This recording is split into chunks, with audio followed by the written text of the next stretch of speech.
पहिली डेफिशियन्सी सगळ्यात जास्त बायकांमध्ये दिसते ती म्हणजे आयर्न डेफिशियन्सी आणि कॅल्शियम डेफिशियन्सी. आयर्न डेफिशियन्सी आहे कारण खाण्यामध्ये प्रोटीनचा अभाव आहे. आयर्न म्हटलं की सगळ्यांना असं वाटतं की आपण लोह खाल्लं पाहिजे, लोहयुक्त पदार्थ खाल्ले पाहिजे. म्हणजे सगळ्यांना मग काय म्हणतात, बीट खा, मग तुम्ही येलो आणि रेड व्हेजिटेबल्स खा, आळीव खा, खजूर खा, अंड खा. हे सगळं तुम्हाला प्रोटीन आणि आयर्न असं देणार आहे. पण जेव्हा लोहाची डेफिशियन्सी आहे तेव्हा दोन महत्त्वाचे घटक आहेत, प्रोटीन आणि जीवनसत्व क. ह्याच्यावर फोकसच केला जात नाही.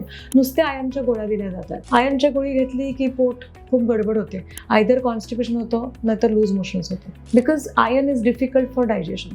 तुम्ही इंट्राव्हेनस घेतलं, तुम्हाला रॅश येते, परत तुमच्या गटवरच त्याचा परिणाम होतो. सो आयर्न डेफिशियन्सी आहे, लोहाची डेफिशियन्सी आहे, तर काय करावं लागेल, तर प्रोटीन वाढवावं लागेल आहारामध्ये, व्हिटॅमिन सी वाढवावं लागेल, जे तुमच्या आयर्नला ॲब्झॉर्ब करायला मदत करेल. हे दोन्ही होतच नाहीये. एकच गोष्ट फोकस होते, आयर्न डेफिशियन्सी म्हणजे आयर्न घेऊया. दुसरी महत्वाची डेफिशियन्सी दिसते ती म्हणजे कॅल्शियम डेफिशियन्सी. मग त्याच्यामध्ये असं होतं की आयर्न डेफिशियन्सीला भर दिला जातोय आणि मग कॅल्शियम घेतलंच जात नाहीये, किंवा कॅल्शियम आणि आयर्न एकत्र घेतलं जाते आणि ते एकत्र घेतलं त्या दोघांचे ॲब्झॉर्प्शन होत नाही. ओके, म्हणजे असं सांगतात की अरे दूध पण प्या आणि खजूर पण खा, एकत्र नका खाऊ, ॲब्झॉर्प्शन होणार नाहीये. खजुरामधलं आयर्न हे वेगळ्या वेळेस ॲब्झॉर्ब होणार आहे आणि दुधामधलं कॅल्शियम हे वेगळ्या वेळेस ॲब्झॉर्ब होणार आहे.